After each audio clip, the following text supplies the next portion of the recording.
Assalamualaikum warahmatullahi wabarakatuh. Hello everyone, kami dari kelompok 404. Saya Risana Ratungga dengan NIM 2241041. Dan saya Kartika Dewantari dengan NIM 2241077. Hari ini kami akan memaparkan materi tentang praktik mengikatkan diri dalam perjanjian internasional. First of all, apa itu perbedaan antara penandatanganan dan pengikatan diri? Pertama, penandatanganan. Penandatanganan adalah tahapan awal dalam proses pengikatan diri untuk menjadi pihak dalam perjanjian internasional. Tapi, status penandatanganan belum mengikat secara hukum, kecuali perjanjian atau negara tersebut menyatakan niat untuk terikat. Kedua, ada pengikatan diri. Merupakan tahapan negara secara resmi mengikatkan diri terhadap suatu perjanjian melalui ratifikasi, acceptance or approval, aksesi, atau adherence. Status pengikatan diri sudah mengikat secara hukum. Selanjutnya, kita akan jelaskan apa sih itu jenis-jenis pengikatan diri. Pertama, ratifikasi. Di Indonesia saat ini, dalam memasukkan ketentuan perjanjian internasional, secara tidak langsung telah menganut sistem adopsi khusus, yakni di mana harus ada persetujuan dahulu oleh parlemen atau DPR untuk menyatakan keterikatan terhadap perjanjian tersebut. Apakah ada pengaruh ratifikasi terhadap pemerintahan nasional Indonesia? Ada. Diketahui bahwa keterikatan pemerintah Indonesia pada suatu perjanjian internasional terjadi ketika pemerintah Indonesia meratifikasi suatu perjanjian internasional yang telah disesuaikan dengan Undang-Undang Negara Republik Indonesia tahun 1945 dan Pancasila. Setelah diratifikasi, perjanjian internasional menjadi bagian dari hukum nasional. Contohnya, ratifikasi Perjanjian Paris tentang perubahan iklim mengharuskan Indonesia mengadopsi kebijakan yang mendukung pengurangan emisi karbon.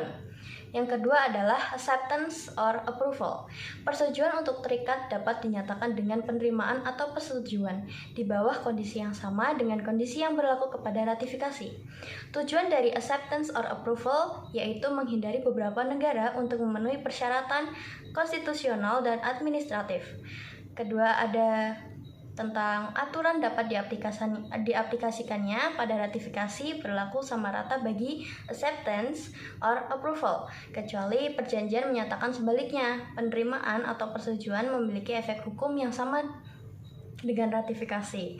Prosedur acceptance or approval sering ditemukan pada perjanjian yang tidak memerlukan perubahan hukum domestik yang signifikan, tidak berdampak besar pada kedaulatan negara. Apakah ada negara yang menerapkan acceptance or approval sebagai syarat prosedur melakukan ratifikasi? Ada, contohnya Belanda. Belanda menggunakan prosedur approval untuk beberapa perjanjian, terutama jika perjanjian tidak membutuhkan perubahan hukum domestik yang signifikan. Yang ketiga, ada suatu prosedur yang bernamanya aksesi. Aksesi merupakan suatu tindakan yang dilakukan oleh suatu negara dan dia bukan peserta asli, tapi ada dalam perjanjian multilateral dan sifat perjanjian tersebut terbuka untuk terikat pada perjanjian internasional yang telah berlaku. Dapat dicontohkan dalam Konvensi Cape Town, spesifikasi pasal chapter 14, pasal 47 tentang tata cara ratifikasi tentang approval or acceptance dan aksesi, bahwa pada ayat 3, negara yang tidak ikut menandatangani konvensi secara terbuka dapat melakukan aksesi kapan saja. Kemudian, dalam pemerintah Indonesia yang sebelumnya tidak mengikuti konvensi tersebut, kemudian hendak join ke dalam konvensi tersebut, melakukan ratifikasi dengan undang-undang tersebut melalui peraturan Presiden nomor 8 tahun 2007 dan melakukan pembentukan perundang-undangan melalui Undang-Undang nomor 1 tahun 2009 tentang penerbangan. Tepatnya pada bab tersebut tentang membahas kepentingan internasional atas objek pesawat udara. Selanjutnya, yang keempat, ada yang disebut dengan adherence. Adherence ini kondisi negara tidak melakukan negosiasi, tidak juga ikut menandatangani suatu perjanjian, dan tidak melakukan aksesi. Kemudian, membuat hukum nasional ini dengan ketentuan perjanjian. Namun, negara ini membuat peraturan negara yang disesuaikan dengan perjanjian internasional. Contohnya, pada era kepemimpinan Soeharto, Indonesia mengalami banyak pelanggaran HAM berat dan terdapat desakan dari PBB apabila negara Indonesia tidak dapat mengadili pelanggaran HAM tersebut dengan baik, maka akan ditarik melalui ICC dan diadili oleh ICC.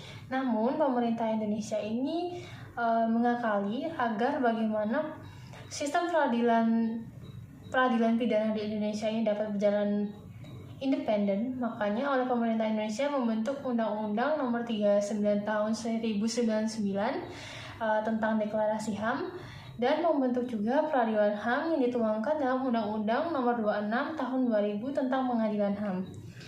Sekian dari kami. Bila ada salah kami mohon maaf. Wabillahi taufiq wal hidayah. Wassalamualaikum warahmatullahi wabarakatuh. Bye bye.